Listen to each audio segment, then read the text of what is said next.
희미하게 둘러싸인 안개 모두 거치는 맑은 햇빛 산과 강물 위에 두루 비칠 때 변함없는 주의 약속 무지개를 보리라. 이때 우리 분명하게 얼굴 마주 보리라. 주가 나 아심같이 나도 주를 알리라. 그날 밝고 영원한 나라 진동이 터올 때 우리 얼굴 마주 내려듯이 서로 알겠네. 우리 앞에 놓인 길이 아직 멀고 험하며 깊은 골짜기만 삼킨 우리 앞을 막을 때 앞서가신 주의 음성 듣고 힘을 더하네. 짙은 안개 거친 후에 우리 서로 보겠네. 주가 나 아심같이 나도 주를 알리라. 그날 밝고 영원한 나라 진동이 터올 때 우리 얼굴 마주 내려듯이 서로 알겠네.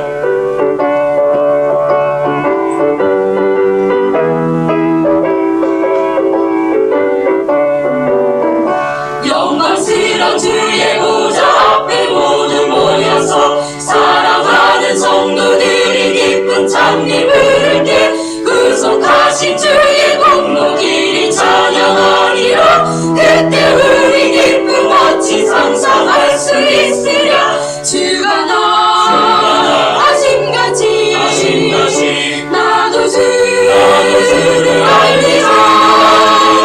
그날 밝고 영원한 나라 진동이 터올 때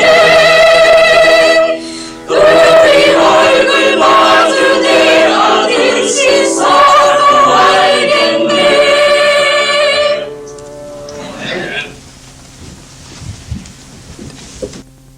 21장입니다. 제가 감기가 좀 들었어요. 양해해 주시기 바랍니다.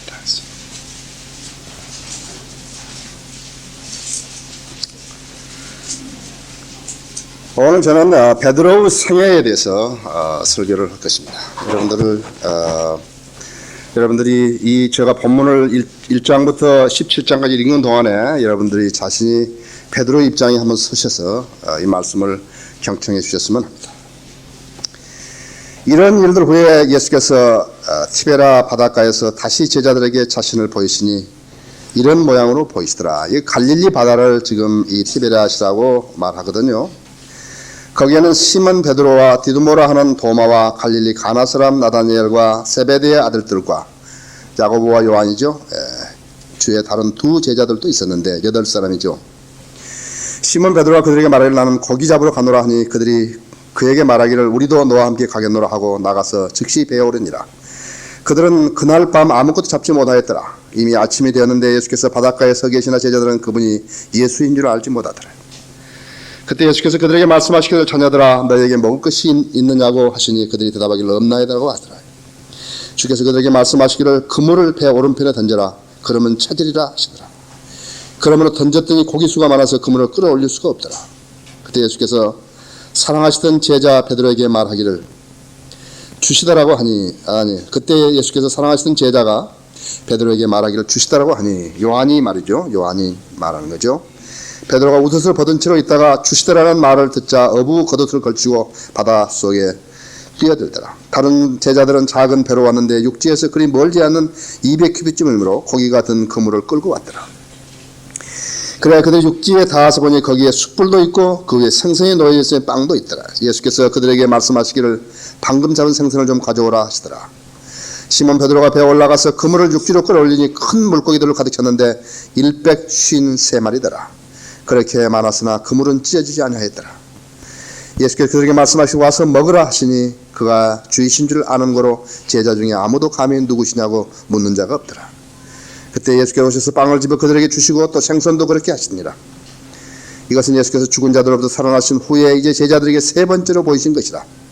그래야 그들이 식사하는 동안 예수께서 시몬 베드로에게 말씀하시기를 연하 아들 시몬아 내가 이 사람들보다 나를 더 사랑하느냐고 하시니 그가 주께 말씀드리기를 주여 그러하옵니다. 주께서는 내가 주를 사랑하는 줄 아시나이다 라고 하니 예수께서 말씀하시기를 내 어린 양들을 먹이라고 하시니라.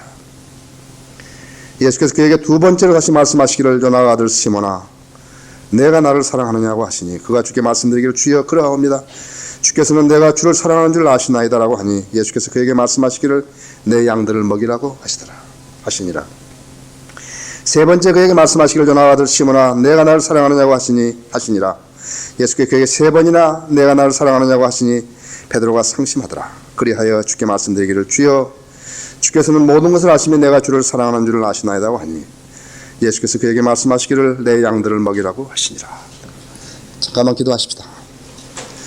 전능하시고 거룩하신 아버지 하나님, 오늘도 저희들에게 귀한 날 주시었어 주님께 경배할 수 있는 이 특권을 주신 걸 감사드립니다. 저희는 마음을 다하여서 주님을 사랑하기 원합니다. 주님을 생애의 최우선의 자리에 모시기 원합니다. 저희들은 하나님을 대적해야 할 아무런 이유도 없습니다. 주님의 말씀 앞에 부복하고 하나님 말씀에 순종하기 원합니다. 주님께서는 하나님을 사랑하는 사람을 사랑하시며 하나님을 경시하는 사람을 경시하시고 하나님을 혼란시키는 그 사람을 혼란시켜 버리십니다. 주님께서 저희들에게 주시는 복들을 저희가 다 향유하기 원합니다. 오늘 이 시간도 온전히 주님 손에 의탁드립니다. 저희 성도님들은 마음밭을 갈아주십시오. 하나님 말씀은 씨앗이 떨어질 수 있도록 그리고 뿌리 내릴 수 있도록 주님 마음밭을 갈아주시고 하나님 말씀을 아멘으로 화답하며 받을 수 있게 해주시기 원합니다. 이 가운데 아직 잃어버린 영혼이 있습니까? 구원에 이르게 해주십시오. 하나님 말씀에서 벗어나고 또 하나님으로부터 멀어진 사람들이 있습니까? 그들을 다시 하나님 앞에 헌신하고 보복하게 해주십시오. 저희 성도님들은 마음의 변화를 받아야 할 필요가 있습니다. 그리고 주님과 더 교제를 회복시켜야 할 필요가 있습니다. 이 시간 주님께서 부족한 종에게도 주님 지혜와 영역으로 충만케 하시어서 하나님 말씀을 정확하고 담대하게 전할 수 있도록 역사해 주시기 원합니다. 이 예배를 통해서 오직 주님만을 높이기 원합니다. 우리 주 예수 그리스도 이름으로 기도드렸습니다. 어두운 밤이 지나면 새벽이 온다 합니다. 제목은 어두운 밤이 지나면 새벽이 옵니다. 인생살이에는 굴곡이 있기 마련입니다. 기차가 굴 속에 들어가면 어둠 속에 있죠. 어둠 속에 있습니다. 그러나 마냥 어둠 속에 있지 않냐고 곧 밝은 빛 안으로 나오게 될 것입니다. 물론 역경의 굴 속에 사람이 들어가 있는 동안에는 괴롭습니다. 괴롭습니다. 그러나 역경은 우리에게 많은 교시를 주며 이 교시들은 우리가 빛 가운데 살아가는데 대단히 중요한 것입니다. 몸이 아파보지 못한 사람이 어떻게 건강의 고마움을 알겠습니까? 제가 하루 어떤 사람의 병문안에 갔는데 그 사람은 허리를 잠깐 다쳐가지고 허리를 못 쓰고 있는데 전혀 알지 못했어요. 자기 건강에 대해 고마움을 전혀 알지 못하다가 나는 이제 앞으로 일어나면 나는 테니스도 하고 운동도 하고 그러겠노라고 그렇게 했던 것을 기억합니다. 자기가 전혀 아플 것이라 생각하지 못했던 이 사람은요, 자기 건강히 사는 동안에 자기가 얼마만큼 감사한 줄 알았어야 되는 그 못한 것인데, 그런데 자기가 몸이 아파 보니까 비로소 자기 건강의 고마움을 알게 된 것이다. 우리가 역경이 없으면은 어찌 우리가 평안했던 시절을 감사할 수 있겠습니까? 역경이 있을 때 우리는 평안했던 시절들을 감사할 수 있는 것입니다. 이사야서 64장 6절에서도 그러나 우리는 다 불결한 것 같고 우리의 모든 의는 더러운 걸레 같으며 또 우리는 다 잎사귀처럼 시들고 그랬습니다. 잎사귀처럼 시든다. 우리는 걸레 같은 것뿐만 아니라 잎사귀처럼 시들어서 떨어져서 죽는다. 이게 그냥 떨어져 버린다 이죠. 그래서 인생은 계절을 닮은 그러한 자연과 같습니다. 소년기가 있죠. 소년기가 있어요. 봄이라고 하죠. 그 다음에는 이제 성숙한 청장년기가 있다고 하죠. 아주 성숙한 청장기 여름이 있죠. 그렇죠? 그 다음에는 이제 장년기도 지나면은 이제 잎이 마르고요. 잎사귀가 시들어지는 그런 가을이 있고 잎사귀가 떨어지기 시작하죠. 그렇죠? 그러면 이제 곧 추운 겨울이 도래하고 그 다음에 잎사귀는 마르고 부서져서 흙먼지가 되어버리는 것입니다. 누구나 다 그러는 것입니다. 사람은 몸도 마찬가지입니다.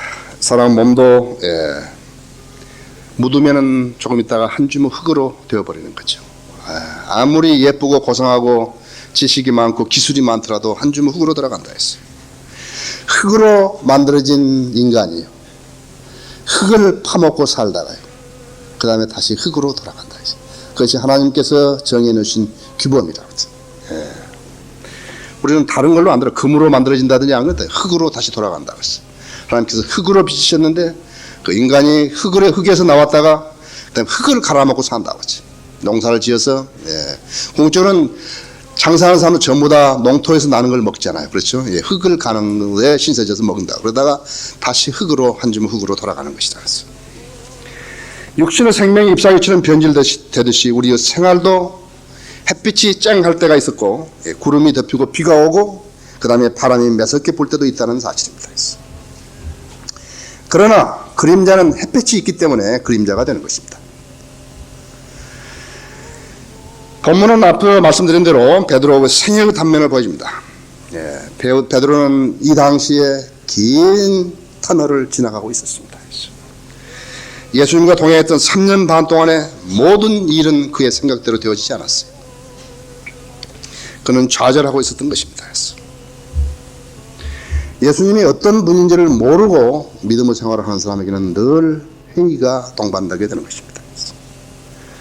의심의 안개가 겹쳐야 실물을 제대로 볼 수 있게 되는데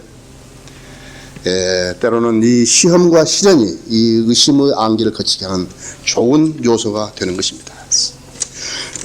여러분 중에 여기 베드로처럼 예수님 믿는다 하고 몇 번의 기도 응답을 받고 다른 사람들 간증을 통해서 믿음의 능력도 보았지만은 아직도 확인하지 못한 채 믿음의 생활을 하신 분이 계시면 오늘 이 말씀에 경청하시고 베드로가 어떻게 했는가를 보고 여러분의 생애를 똑바로 펴는 그런 계기가 되었으면 합니다. 왜 그는 예수님과 함께 다니면서 예수님을 제대로 알지 못했을까요? 첫 번째, 전적으로 믿지 않았기 때문입니다. 다시 말하면 온전한 신뢰가 그에게 없었던 것입니다. 우리 주위에는 하나님을 믿는다 하지만 사실 하나님을 제대로 모르는 사람들이 너무 많다고 했어요. 그래서 조직 신학에 제일 먼저 가르치는 것이 하나님의 존재와 그분의 역사거든요. 심지어 하나님 이름이 무엇인지 제대로 모르는 사람도 있다고 하죠. 베드로는 예수님을 3년 반 동안 따라다녔으면서도요, 그분을 전적으로 신뢰하지 않았다고 했어요. 지금 제자들이 이 갈릴리에서 고기를 잡는 것은 우연이 아니었다고 했어요. 여기도 보시지만요, 여기도 보시지만은 그리스도인들의 주님의 일을 할 마음이 든 것은 우연한 것이 아닙니다. 했어. 주님과 바른 관계에 있다면 그 발상이요, 자기에게서 나온 어떤 발상이 그 주님이 주시는 것이 아니면 생각을 할 수가 없는 것이라고. 그래서 그 발상과 그 지혜와 능력과 그 다음에는 자기를 돕는 필요한 손길들과 그 다음엔 필요한 물질들을 제대로 주어야지 하나님이 일을 수행할 수 있는 것이거든요. 그렇기 때문에 마치 자신의 힘으로 무엇을 이루고 한 것처럼 자랑해서는 안 됩니다. 그리스도인은 모든 성취를 주님 안에서 자랑해야 되는 것입니다. 여러분이 주님 안에서 계획하고 주님 안에서 기도해 보라고 했어요. 그러면 어떤 환경이 조성되고 자기도 모르는 사이에 참 꼭지가 돌듯이 제대로 쫙 돌아서 빠진다고 하죠. 우리는 주님 앞에 포복하지 않을 수 없다고 했어요. 하나님 뜻이면, 그분이 허락하신 일이면, 그분이 원하시는 일이면 자기 유익을 위해서가 아니라 주님을 위해서 일을 해야 되는 것입니다. 제자들은 그때 갈릴리에 있어야 했다고 했어요. 제자들은 그때 다른 데로 가면 안 된다고 했죠. 그러나 내가 다시 살아난 후에 너희보다 먼저 갈릴리로 가리라 하시고, 그렇죠? 제자들은 갈릴리에 있었어야 했다고. 다른 데로 가면 안 됐다고 했어요. 속히 가서 주의 제자들에게 주께서 죽은 자들로부터 살아나셨다고 말하라. 보라, 주께서 너희보다 먼저 갈릴리로 가시나니 거기서 너희가 주를 뵙게 되리라. 보라, 내가 너희에게 말하였느니라 하니. 그들이 두려움과 큰 기쁨으로 무덤에서 급히 떠나 주의 제자들에게 말하려고 달려가더라. 갈릴리에 있었어야 했다고 했죠. 그들은 어부 외에 다른 일을 해서도 안 됐었다고 했죠. 가운데 취직하러 가서도 안 됐었다고 했죠. 업으로 남아있었어야 했었다. 그들은 고기를 잡으러 가야 했고, 열심히 잡으려고 노력했어야 했고, 고기를 잡으려고 밤을 새워야 했고, 그 다음엔 한 마리도 못 잡았어야 했다고 했죠. 잡으면 안 됐다고 했죠. 그들은 하나님의 시나리오대로 그렇게 살아야 했다고 했어요. 모든 일이 그렇다고 했어요. 역경을 지나거나 시련을 지난 사람들에게요, 무엇이 이렇게 안 되는 것인가? 그러니까 될듯하면 왜 안 되는 것인가? 우리 잘 모른다 했어요. 그렇게 안 됐어야 했다고 했죠. 그래야 기도할 수 있다고 했어요. 그래야 하나님 앞에 다 손든 채로 빈손으로 나아갈 수 있게 되는 것이라고 했어요. 여러분 생애도 주님이 계획하신 그런 각본대로 되어가는지 여러분 보시라. 여러분 주님의 장중에 이렇게 기대했어요. 주님께서 여러분을 인도하시고 이렇게 보호하시고 가신다는 것을 알았다면 여러분 얼마나 안도하시겠어요. 뭔가 잘 안 풀리고 좌절하고 기도하지만은 오히려 온전히 헌신하지 않았고, 그분의 명령에 전적으로 순종할 의지가 없고, 그러면서도 그분의 뜻을 알려고 하지도 않았고, 그 대신 현재 환경에서 좀 빨리 벗어났으면 그러한 열망만 가지고 있는 사람들이 있다고 했어요. 이 지금 제자들은 밤을 새워서 고기를 잡아보려고 했지만 한 마리 잡지 못했다 했어요. 적어도 8명의 전문 어부들이라고 했어요. 직업 어부들인데 한 마리도 못 잡았다. 요한복음 15장 5절에서도 나를 따라서 너희가 아무것도 할 수 없다 했죠. 너희가 나를 따라서 아무것도 할 수 없다 했어요. 그래서 여러분들은 시인하셔야 한다고. 우리가 예수 그리스도를 따라서는 아무것도 할 수 없다고. 특히 열매를 맺는 일에 있어서는 아무것도 할 수 없다고 했어요. 아멘. 여러분이 육신적이고 여러분 안에 예수 그리스도가 형성되지 않았는데 여러분 구령하려고 해보세요. 아무것도 할 수 없다고 했어요. 여러분 육신적인데 가짜로 성령의 열매를 맺는다고 생각해 보세요. 여러분 아무것도 맺을 수 없다고 했어요. 내가 너에게 한 말은 영이요 생명이라고 합니다. 영이요 생명이라고 합니다. 성령의 열매는요, 기쁨과 희락과 화평이라고 합니다. 그렇죠? 다른 9가지 있지만요, 여러분 예수 그리스도의 영으로 충만하지 못하면 여러분 기쁨을 전달해 줄 수 없다고 했죠. 주님을 섬기고 있는 사람들 열정도 있고 노력도 해보지만 예상 외로 결과는 미진한 것 같다. 그 이유는 무엇인가 하니까 주님의 지시대로 따르지 않고 자기 혈기와 자기 신뢰로 행했기 때문이다. 우리는 그분의 도구일 뿐이라고. 그분이 쓰시도록 내어드리는 것, 그것이 우리의 본분이고 우리가 해야 할 일이다. 내가 나가서 앞질러서 휘젓는 것이 아니라, 내가 나가서 앞질러 휘젓어 버리면 고기가 다 도망가 버린다고. 하나님 시키지 않았는데 교회를 하게 되면은 거기 모인 자들은 모두 주님을 배반하고 돌아선 자들이 된다는 사실을 알아야 한다. 실족한 자들이나 배반한 자들을 모아놓고 어떤 종류 교회를 할 수 있다고 생각하십니까, 여러분? 그들은 왜 예수님과 함께 하면서도 예수님을 제대로 알지 못했는 것인가? 두 번째로 그들은 예수님이 하나님이심을 확실히 몰랐다고요. 그들은 부활하신 예수님을 알아보지 못했다고 했어요. 하나님이 부활하신 거라고 해요. 나사로 죽음과 다르다고. 나사로를 살리는 거하고 다르다고. 여기 4절 6절에 보시면 21절에 이미 아침이 되었는데 예수께서 바닷가에 서 계신 제자들은 그분이 예수인 줄 알지 못하더라. 그때 예수께서 그들에게 말씀하시기를 자녀들아 너희에게 먹을 것이 있느냐고 하시니 그들이 대답하기를 없나이더라고 하더라. 주께서 그들에게 말씀하시기를 그물을 배 오른편에 던져라. 그리하면 찾으리라고 하시더라. 그러므로 던졌더니 고기수가 많아서 그물을 끌어올릴 수가 없더라 했어. 새벽은 아직 밝지 않았다. 으슴풀에 하지요. 영적으로도 으슴풀에 하면은 식별이 잘 안 됩니다.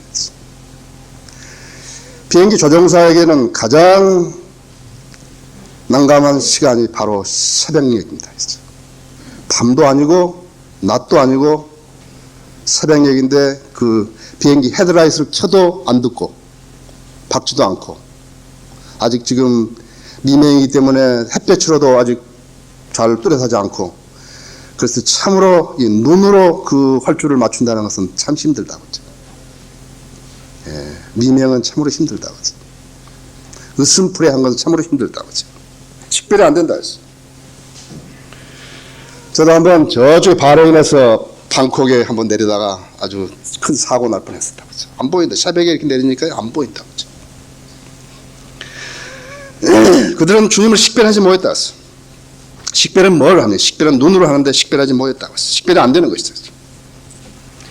그들은 주님의 음성을 듣긴 해서도 구별이 잘 안 되는 거라 했어요. 음성은 귀로 듣는데 구별이 잘 안 되는 거라.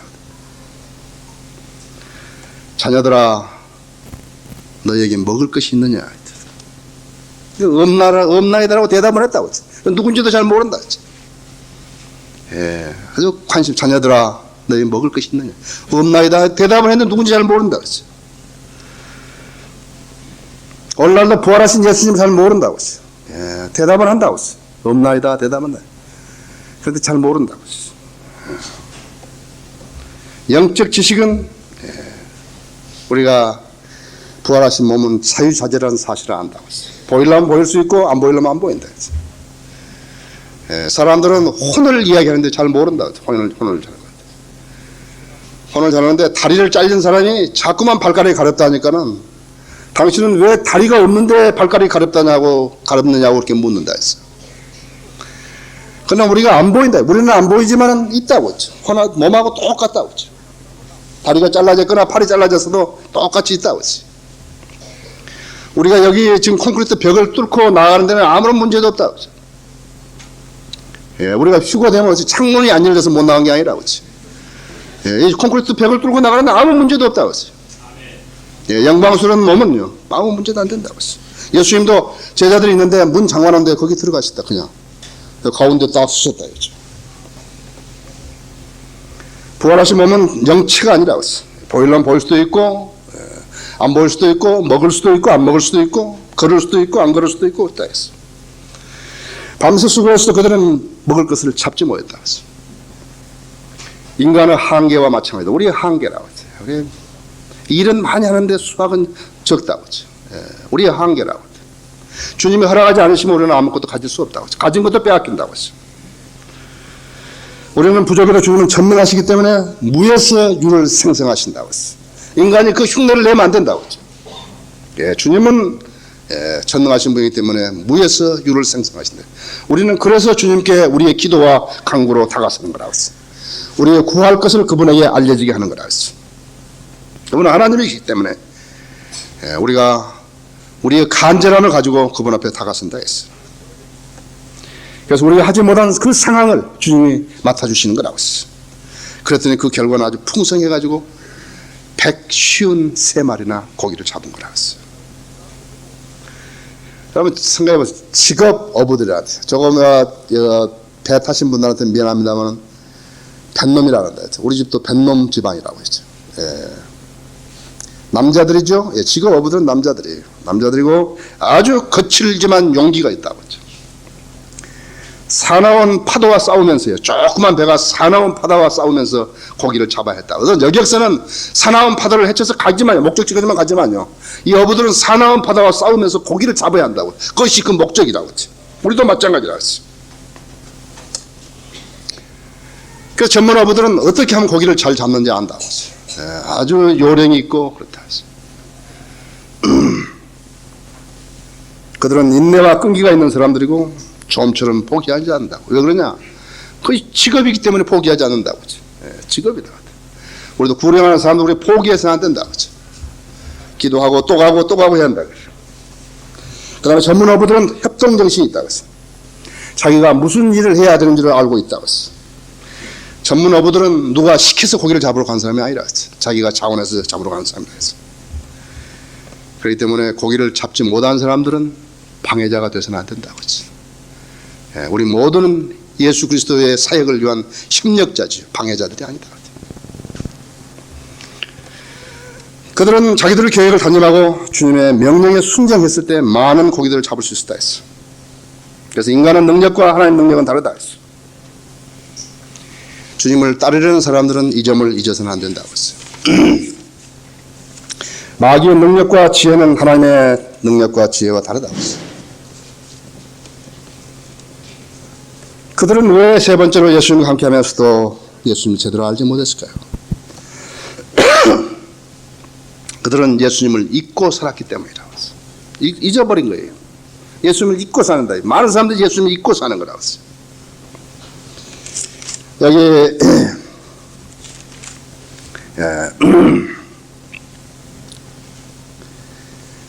내가 내 아버지 이름으로 왔으나 너희가 나를 영접하지 않는다. 만일 다른 자가 내 자기 이름으로 오면 너희는 그를 영접하라. 예수님을 잘 모르게 되면요, 예수님을 잘 모르고 섬기게 되면 다른 자가 예수 그리스도로 오면, 이름으로 오면 그 자를 영접하게 된다고 하죠. 지금 수많은, 어제도 여기 우리 책 보고 공부 많이 하는 한 젊은이가 있습니다만은 그리스도 교회 그 전도사로 갔다 오셨어요. 그래서 그게 안 된다고. 당신이 거긴 도저히 붙어있지 못할 거라고. 그래도 한번 해보겠다고. 그 변화를 한번 시켜보겠다. 절대 변화 안 된다. 그래서 나중에 이제 목사하고 싸웠다 하더라고요. 목사는 침례를 받으면은 구원받는다 그러고, 그 사람 자기는 아무리 봐도 예수 그리스도의 보혈로 구원을 받는 거지, 죄사함 받는 거지, 침례를 받는 거 아니라고. 그러다 결국에 싸워서 나와가지고 이제 다른 장로교로 간 거라고. 또 여기 그 국민은행 지점장인데요. 지점장 그만두고 그 사람하고 같이 그리스도 교회에 들어갔거든요. 저한테 한 대여섯 번 왔다고 했어. 올 때마다 예수 목사님 감사합니다. 저한테 이렇게 좋은 진리 책을 줘서 감사합니다. 감사하면 거기서 나와야 된다 이게. 당신 거기에 있어야 할 아무런 이유가 없다고. 그래도 좀 있으면 하지요. 근데 안 나온다 이제. 그러더니 지금 일산에 어떤 장로교회 다닌다고 하더라고요. 장로교회 다닌다고 했어요. 예수님을 잊고 살았기 때문에 모르는 거라고. 예수님을 잊고 살면 모른다고 했어요. 근데 누구냐 하니까 요한은 잊지 않고 살았다 했어요. 요한은 잊지 않았다고 했어요. 그래서 예수님을 사랑하던, 예수께서 사랑하시던 제자가 7절에 베드로에게 말을 주시더라고 하니 요한만 본 거라고 했어요. 8사람 중에서요. 베드로도 몰랐다는데 주시다. 잊지 않았다 했어요. 요한은 잊지 않았다 했어요. 여러분 계시록은 너무나 위대한 책 아니에요. 성경에서 계시록이 빠졌다고 한번 생각해 보세요. 우리가 성경 어떤 부분을 알겠는가요? 계시록은 성경의 마지막에 있으면서도 성경을 여는 열쇠라고 돼요. 그런데 그 열쇠를 또 앞으로 되어져야 할 일들을 상세하게 기록하게 하신 거라고 돼요. 요한은 예수님을 잊지 않고 살았다고 했죠. 많은 사람들이 예수님을 잊지 않고 사는 사람들이 있다고 했어. 그러나 어떤 사람은 입으로만 되게 믿다. 입으로는 믿어서 아무것도 안 된다고 했죠. 그러나 예수님이 잊어버렸다고 했어. 뭘로 아는 거야? 그 사람의 생활을 보면 그냥 안다고 했죠. 거짓말할 수 없도록 되어 있다고 했죠.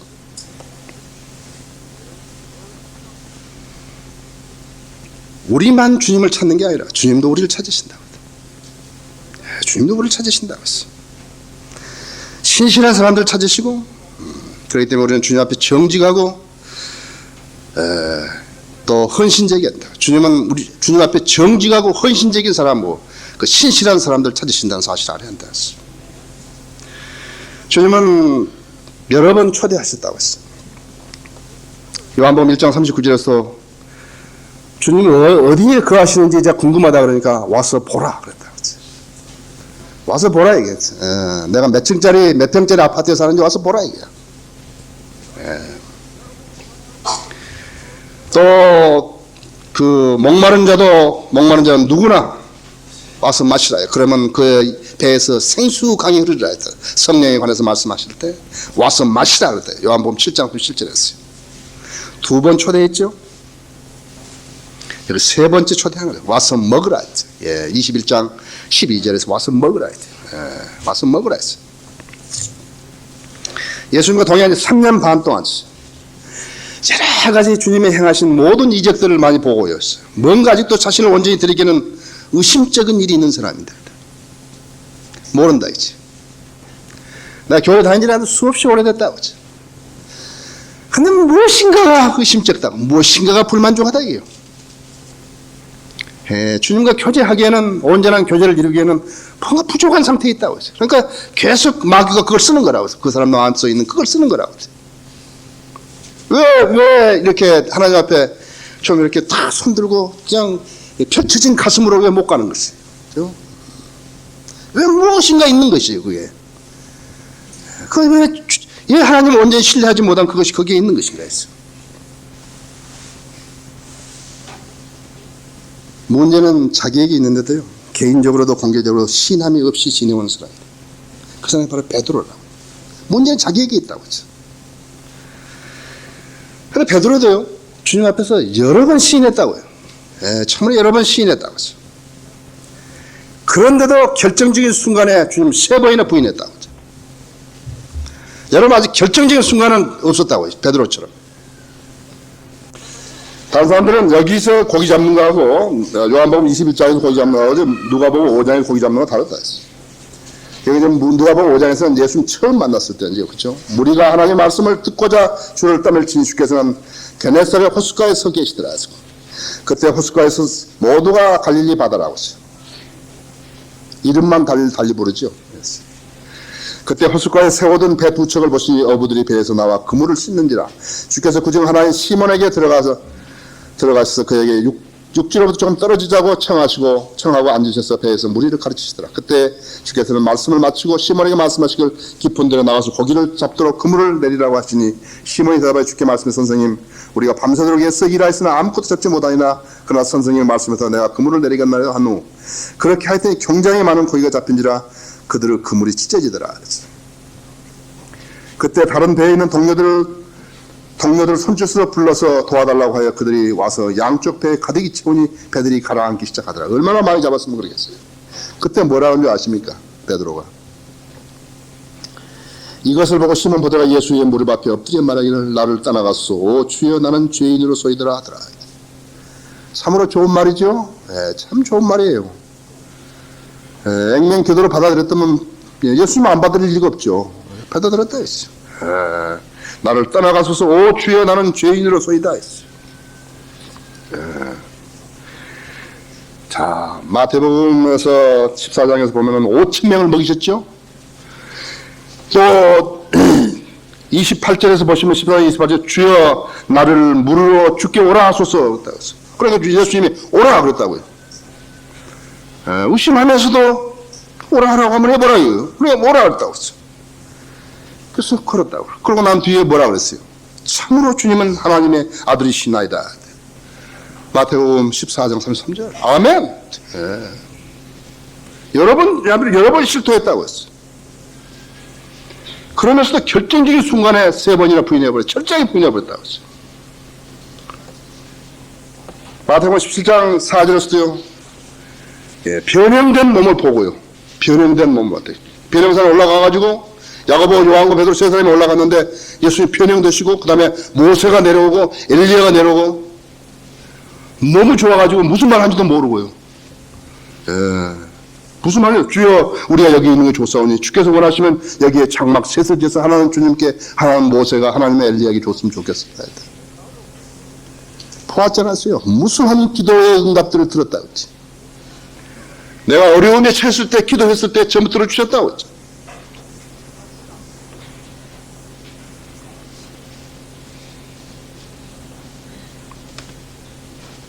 누가복음 22장에 보시면요. 22장 31절에 보시면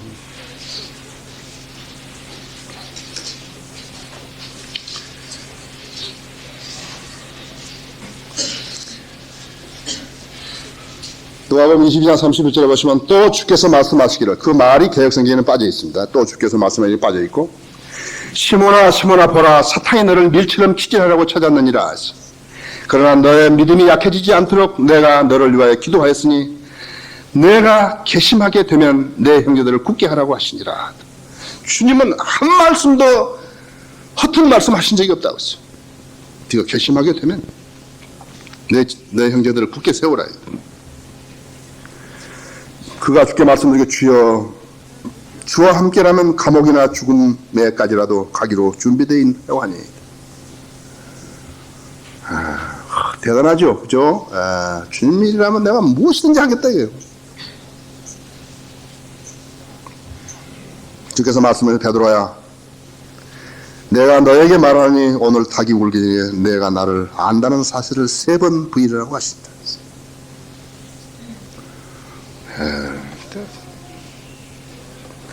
주여 주와 함께라면 감옥이나 죽음까지라도 가기로 준비되어 있나라고. 오늘 타기 오기 전에 내가 나를 안다는 사실을 3번 부인하리라 했다. 베드로는 주님이 말씀하신 대로 공개적인 자리에서 주님을 공개적으로 3번이나 부인했다. 제자임을 자청하는 사람들도 기도 재단에 자주 나와서 기도한다고 했어요. 공개적으로 결심한다고 했어요. 여기는 안 나와도 의자에 앉아서도 결심한다고 했어요. 또 공개적으로 또 개별적으로 결심한 것을 지키지 못한 사람들이 있다고 했어요. 개인의 죄는 개인적으로 자백하고 공개적인 죄는 공개적으로 자백해야 한다고 했어요. 모이는데 소홀히 한 사람들은요, 공개적으로 사람들을 실족시킨 것이라고 했어요. 모이는데 소홀히 하면서도 나는 주님을 사랑한다고 그렇게 거짓말하는 거라고 했어요. 가장 쉽게 할 수 있는 일만 해도 하지 못한 사람이요, 그보다 더 어려운 일을 맡기면 할 수 있겠습니까? 거짓말하는 거라고. 수많은 베드로들이 주님의 이름을 부르고 그러면서 사랑한다고 했다. 지금 베드로는 숯불에 생선을 구워서 빵과 함께 집어서 나누어 주신 그 주님이다.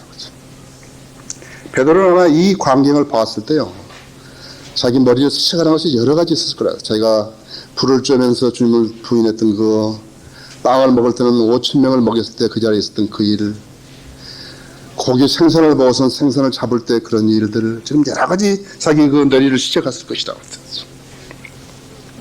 오늘을 사는 우리도 주님과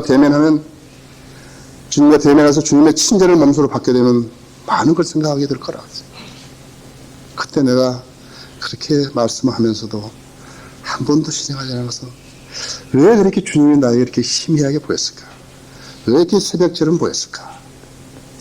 왜 나에게는 그렇게 의심이 계속적으로 남아있었을 것인가? 그건 내가 제거시킬 수도 있었는데 왜 그랬을 것인가? 네 번째로, 사랑한다고만 말을 하고 부인한 그 사람에게 주님께서 질문으로 확신을 주신 거라고. 본문 16절에요. 요한복음 21장 16절에 15절에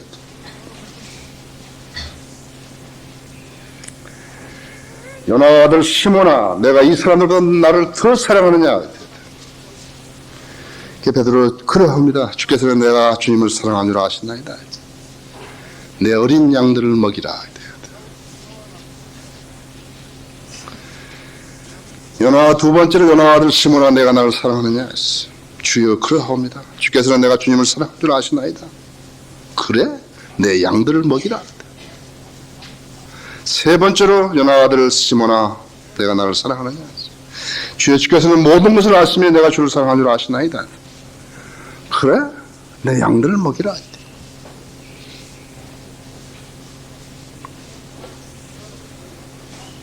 공개적으로 3번 부인했으니까요.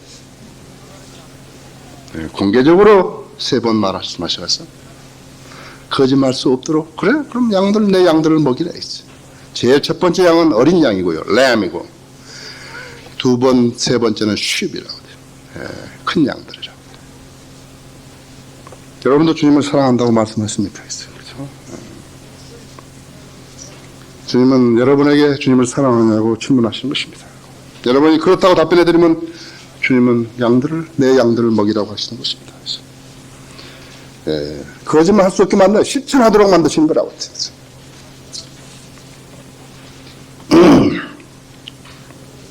그럼 누가 양인가요? 영이 거듭난 사람들이었어요. 구원받은 사람들이 양이죠. 그들을 실족시키는 일을 하면서도 주님을 사랑한다고 하는 무수한 거짓말쟁이들이 있다고 했어요. 누가 양들인가 했어요. 주님을 따르며 진리에 갈급한 사람들이었어요. 그런 그들을 갖가지 모양으로 진리에서 이탈하게 만드는 사람들도 있다고 했어요. 그러나 그들 입으로는 주님을 사랑한다고 한다고 했어요. 그래서 베드로에게 했듯이 우리에게도 이야기한다 했어. 내 양들을 먹이라 했어. 내 양들을 먹이라 했어. 내 양들을 말로 하지 말고 내 양들을 먹이라 했어. 내 양들을 실족시키지 말고 내 양들의 믿음을 파괴시키지 말고 모이는 데 힘쓰고 하라 이거예요.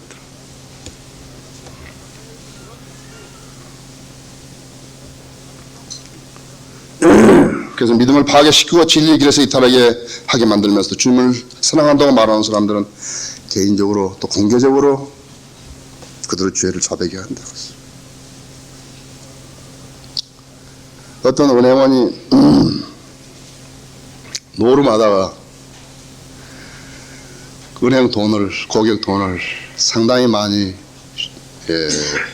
잃어먹었습니다. 그래서 날로 불안하고 어떻게 할 수 없으니까 목사에게 찾아온 거라. 얼굴이 아주 흉하게 변해져가지고 찾아와서 내가 이런 죄를 저질렀는데 제가 어떻게 했으면 좋겠어. 하나 그랬대. 은행장에 찾아가가지고 내가 이렇게 과실을 범했다고 다 자백하라 돼. 판단은 그 사람이 할 거라. 파면을 시키든지 감옥에 넣든지 용서해 주든지 그래야 그래야 돼.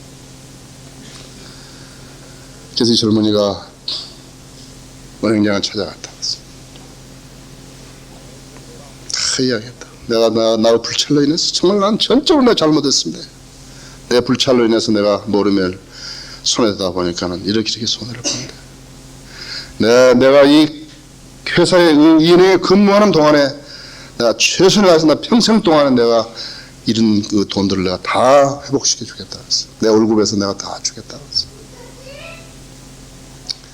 그랬더니 은행장이 용서해주고 월급도 제대로 받게 해주고 그렇게 해서 관계를 회복했다. 자기 위치도 회복하고 목사에 찾아왔다. 아주 웃는 얼굴 찾아왔어. 목사님 말씀대로 내가 했더니 다 용서받고 나 월급도 이제 제대로 받게 됐다고 그랬다. 영적 침체기는 누구나 있다고 누구나 있다고 했어요. 아브라함도 있었고 아브라함도 거짓말해서 자기 아내를 갖다가 자기 누이라고 속였죠. 그래서 2번이나 팔아먹으려고 했다고 했어요. 모세도 그랬다. 모세도 살인도 했고 화도 냈고 하나님이 써주신 돌판도 깨버렸고 다윗도 그랬고 여기 베드로도 그랬다 했어요. 영적 침체기는 누구나 있다고 했어요. 새벽이라고 했어요. 밤중에서 근데 새벽이라고 했어요. 기차가 터널 안으로 들어갔을 때 그 어둠을 좋아했던 사람은 기차가 밖으로 나왔을 때 빛이 찬란하면 가치를 알 수가 없게 되는 거라고 했어요. 우리는 어두움을 좋아할 이유가 없다고 했어요. 우리는 침체기에서 머물러 있어야 할 이유가 없다고 했어요. 뭔가 잘못되어 있다고 했어요. 어두움을 좋아하는 사람은 마귀의 자식밖에 없다고 했어요. 우리 침체기에 우리가 머물러 간다면 그것은 마귀의 수작인 것이에요. 우리는 그것이 고통의 시기라는 것을 알아야 된다고 했어요. 하지만 영적 침체기는 그걸로 다가 아니라 했어요. 영적 침체기는 나에게 또 하나의 도약을 위한 계기도 될 수 있다고 했어요. 내가 이랬었구나 했지. 내 상태가 이랬었구나 했어. 나도 속히 여기서 벗어나야 되겠구나 했어. 어두운 밤이 지나면 새벽이 오고 새벽이 오면 곧 밝은 태양이 떠오르는 것을 알게 된다고 해요. 지금까지 여러분이 주님으로부터 받은 것이 있으면 그분을 알고 신뢰해야 된다고 했어요. 여러분이 주님이 여러분에게 물을 때 주님을 사랑하냐 묻는다면 여러분 진솔하게 대답해야 한다고 했어요. 여러분이 주님을 사랑하지 않으면서 주님을 사랑한다면 거짓말하는 거라. 인간은 그 거짓말을 수용하려는지 모르지만 하나님은 수용하지 않는다 했죠. 어제까지 우리가 진실하지 못했다고 쳐도 오늘부터 그렇게 하면 된다고 했죠. 어제까지 잘못했어도 오늘은 바로 펴고 주님 앞에 바로 서는 사람, 바로 그것이 그리스도인이죠. 주님께서 요구하는 사람이라고 해요. 여러분, 믿음의 침체기에 있어요. 무엇인가인지는 모르지만 하여튼 내가 전적으로 주님을 신뢰할 수 없었던 그런 시기가 있었다고 했어요. 그것을 떨어내는 그것이 바로 여러분이라고 했어요. 어떤 사람들은 기도해 주세요. 그러나 스스로 설 수 없는 사람은요, 아무리 세워줘도 다시 쓰러지는 거라고 돼요. 여러분, 스스로 설 수 있어야 한다고 했어요. 스스로 서게 만들어주시면 여러분의 주님의 능력이 여러분을 스스로 서게 만들어주신 거라고 했어요. 여러분, 개인적으로나 공개적으로 잘못한 일이 있으면 주님 앞에 털어내는 것이라고 했어요. 그것이 그리스도인의 삶이고 그것이 도약의 발판이 되는 것입니다. 다 같이 기도하시겠습니다.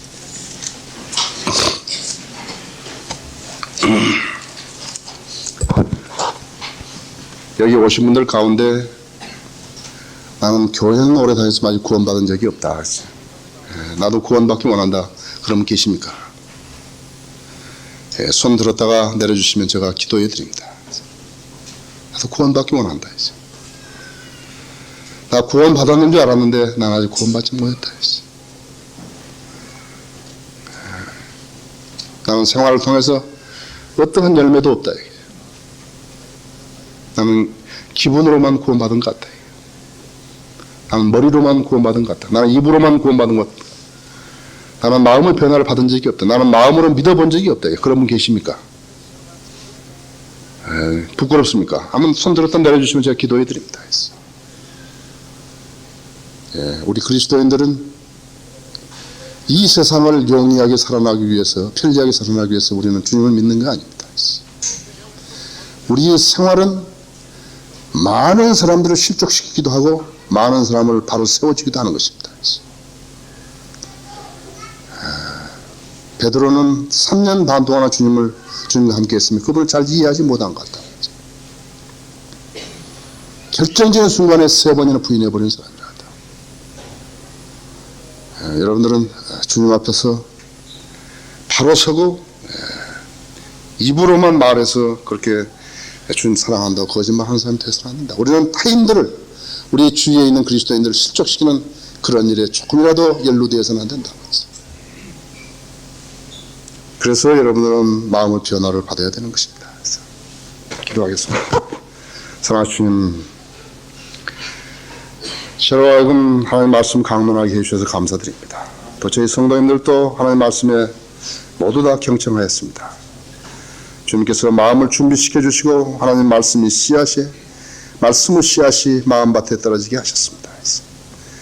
저는 아무 능력도 없지만 주님의 말씀은 능력이 있습니다. 주님의 말씀이 제 성도님들 마음과 또 양심의 찔림을 줄 수 있기를 원합니다. 하나님과 바른 교제에서 벗어났으면 오늘 시간에 하나님과 바른 교제를 갖는 귀한 계기 되기를 원합니다. 이 초청 시간을 주님 손에 의탁합니다. 주님 이 시간을 들어 써주시기 원합니다. 주님의 영광을 위해서 써주시기 원합니다. 우리 주 예수 그리스도 이름으로 기도드렸습니다. 아멘.